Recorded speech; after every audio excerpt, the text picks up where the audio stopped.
The second the words came out, I felt the temperature in that kitchen drop about 10 degrees, and I understood that some jokes don't fade into the air the way you expect them to. Some of them just hang there, refusing to leave, waiting to be dealt with. I've told this story out loud maybe 3 times in my whole life, and every time I get to that one line I still wince. Not because I'm ashamed of how it ended. It ended better than I had any right to expect. I wince because of who I was in that moment, and how little I understood about the people sitting around me. My name is Elliot Rourke.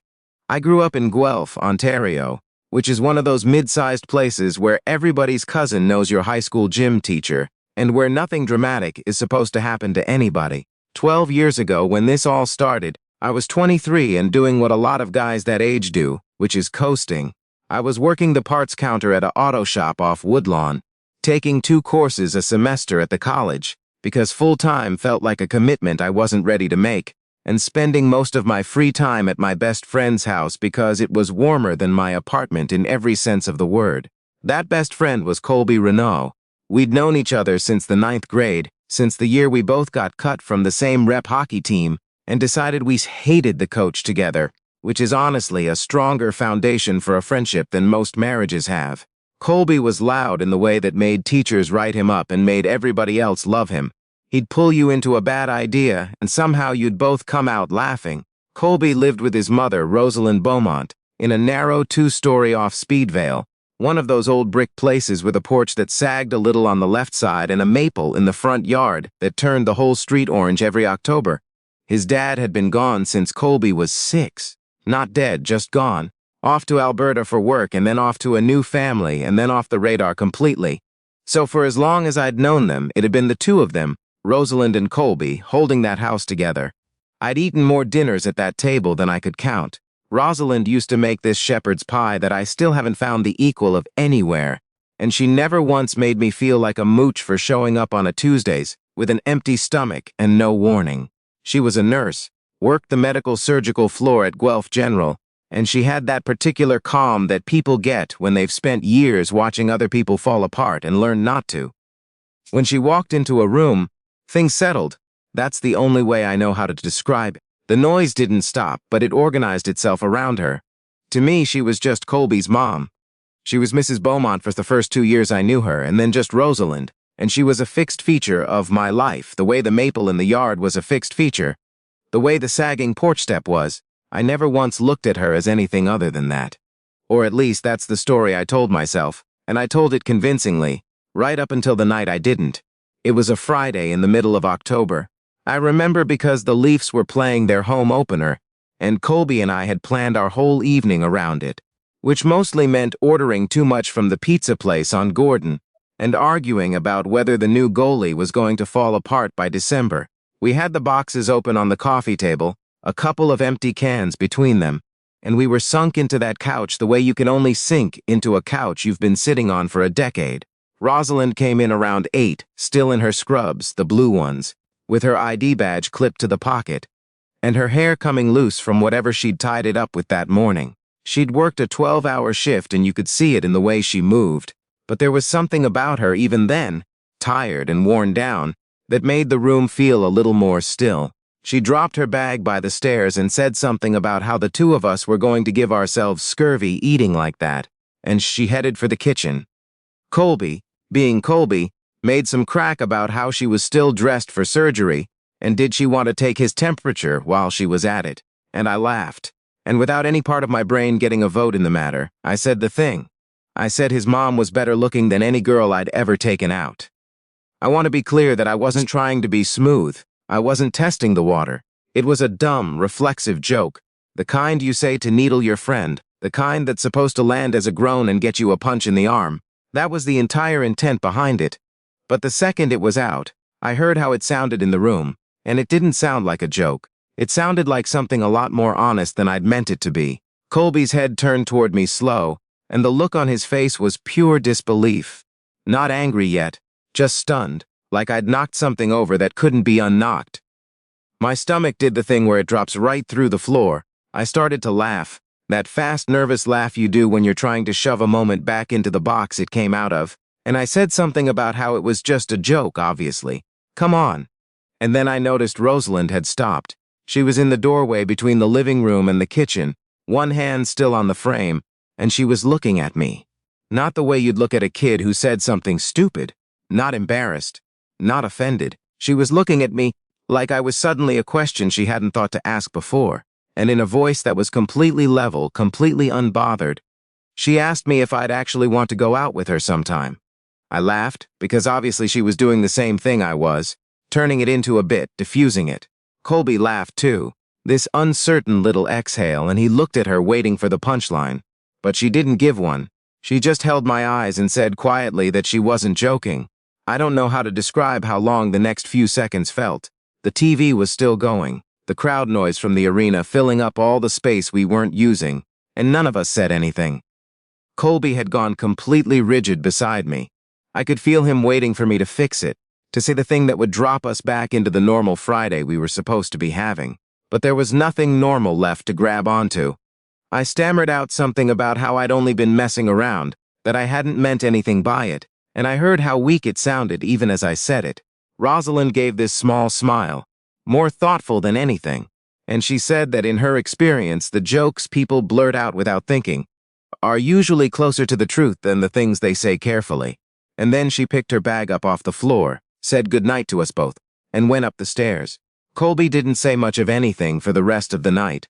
The game ended, I don't even remember who won, and I gathered up the pizza boxes and let myself out around 11 with a mumbled thing about catching up during the week, he grunted. That was it. I walked back to my apartment in the cold with my hands jammed in my jacket, and I told myself that by Monday it would be a story we'd both be able to laugh about. Just a weird night. Just Rosalind having a strange sense of humor I'd never noticed before. That's not what happened. What happened was I couldn't stop thinking about it. And I want to be honest here, because if I skip past this part, the whole thing stops making sense. It wasn't that I woke up the next morning with feelings for my best friend's mother. That would be a tidier story and a worse one. What actually happened was slower and stranger than that. It started as this itch of confusion, replaying the moment, trying to figure out if she'd meant it, or if I'd imagined the whole weight of it. Then it turned into a kind of curiosity I couldn't quite name, and underneath that, way down where I didn't want to look, something else was moving that I didn't have the courage to call anything yet. Because here's the thing I hadn't ever actually reckoned with. For all the years I'd been coming to that house, I'd seen Rosalind as a role. She was the mom. She was the one who fed us, who signed the field trip forms back in high school, who kept the porch light on. I had never, not once, sat with the fact that she was a whole entire person, a woman who was somewhere in her mid-40s, who'd been raising a kid on her own since she was younger than I was now, who worked shifts that would break most people, and came home to an empty half of the house, because her son was busy becoming a man who wouldn't need her much longer. She had a life that had almost nothing to do with the version of her I'd built in my head. And that one strange sentence in the doorway had cracked the roll open and shown me the person underneath it, and I didn't know how to unsee her. I stopped going over as much, partly out of guilt, because Colby was clearly not okay with any of it, and I didn't want to make it worse. But partly, if I'm being straight about it, because I didn't trust myself in that house anymore. I didn't know how to be in a room with her. It might have just faded, honestly. Guilt and avoidance are pretty good at killing things off if you give them enough time. But about 3 weeks after that Friday, I went back to the house one afternoon to grab a torque wrench I'd left in Colby's garage. A decent one that I actually cared about. And Colby wasn't home.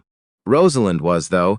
She was out in the little garden strip along the side of the porch, wrestling with the last of the season, pulling up the tomato plants that the first frost had already gotten to. I could have grabbed the wrench and left. That was the plan. But she said hello and asked how school was going and whether the shop was keeping me busy, and it would have been rude to bolt, so I stayed. And we ended up talking, standing there in the cold with the dead tomato vines in a pile between us. It started as nothing. The weather. My courses, which I complained about. Her garden, which she was already planning for next spring even though there was frost on the ground. But it kept going, the way conversations sometimes do when neither person has anywhere they need to be, and it drifted somewhere I wasn't expecting. She told me, without any drama in her voice, how quiet the house got when Colby started having his own life, how she'd spent 20 years pointed at one single thing, keeping him fed and safe and okay, and how strange it was to feel that job winding down and realize she wasn't sure what she'd pointed herself at next. She talked about a nursing program in Hamilton she'd once wanted to do, a specialty thing, that she'd shelved when Colby was small and never picked back up. She wasn't bitter about it. That was the part that got me. She said it plainly, like she was reading me a weather report, and somehow that made it land harder. And I listened. I actually listened. In a way I'm not sure I'd ever listened to anybody before. Not waiting for my turn, not planning what I'd say. I just took in what she was telling me, and somewhere in that hour, standing in the cold next to a pile of frost-killed tomato plants, the last of the roll fell away and she was just Rosalind. A person, someone I found to my complete alarm, that I wanted to keep listening to. That became a pattern over the next while. Not something we planned. I'd swing by to see Colby and he wouldn't be home, or he'd be home but out in the garage, and Rosalind and I would end up talking for a few minutes on the porch. Sometimes 5, once, almost an hour, until it got dark and cold enough that we both had to admit we were freezing. We never mentioned the night in the doorway, not once. But it was there in every one of those conversations, this thing neither of us would name, sitting quietly between us like a third person on the step. I knew it was wrong. I want that on the record, too. Every single time I drove over there, some part of me knew exactly what I was doing and knew that it was a mess I had no business creating. Colby was the closest thing to a brother I had. I'd spent Christmas mornings in that house, and here I was, developing something for his mother, sneaking conversations on his porch when he wasn't around. There is no version of that I could dress up to make it look okay, and I didn't try to. Then, one evening in November, it stopped being something we could keep unnamed. It was getting dark early by then, the light going gray and thin by 5, and I'd stopped by on the pretense of returning a book she'd lent me, which even I knew was thin. We were on the porch and there was a long stretch of quiet, and she looked at me and said that she wanted to say one thing, and then she was going to leave it alone, because it wasn't fair to keep it hanging in the air like this. She said that life had a way of not caring about the rules people made up for it, that there wasn't a chart somewhere telling you who you were allowed to end up caring about, and at what age, and in what order. She said that sometimes two people crossed paths at a moment that made no sense on paper, and it turned out to be the realest thing either of them ever found. And then she said that if that dumb joke I'd made had been closer to the truth than I'd wanted to admit, then I owed it to myself to be honest about that, at least with myself. She wasn't asking me for anything. She made that clear. She just wasn't willing to pretend she hadn't felt something in those conversations, and she didn't think I should pretend either. Then she said goodnight and went inside, and I drove home and did not sleep at all, because now I couldn't hide behind confusion anymore. She'd named it and now it just sat there. This fact I had to do something with, and every possible thing I could do with it led straight through Colby. I thought about just burying it, never mentioning it to anybody, letting it die on its own, keeping my friend and losing something that maybe wasn't even real. That was the safe play. I ran through it 100 times lying awake that night, but every time I got to the part where I imagined a whole future of pretending, of sitting at that dinner table pretending, of watching her get older across the room and pretending, I knew I wasn't going to be able to live inside a lie that big. I'm not built for it. I never have been. So a week later I asked Colby if we could go get a beer, just the two of us. We went to a place on McDonald we used to go to, a dim little spot with sticky tables, and I bought the first round and I sat there sweating through my shirt trying to find the words. It was without any exaggeration, the hardest conversation I have ever had in my life. I started by telling him that he was the best friend I'd ever had, and that I loved him like a brother, and that whatever happened after what I was about to say, I needed him to know that first, which, if you've ever had someone open a conversation with you that way, you know is not a great sign. His face went careful, and then I told him that something had shifted with his mom, that we'd been talking, that I hadn't touched her, hadn't crossed any line I couldn't walk back, but that I'd developed feelings I didn't know what to do with, and that I couldn't keep it from him because he mattered too much for me to lie to. He reacted about how you'd think.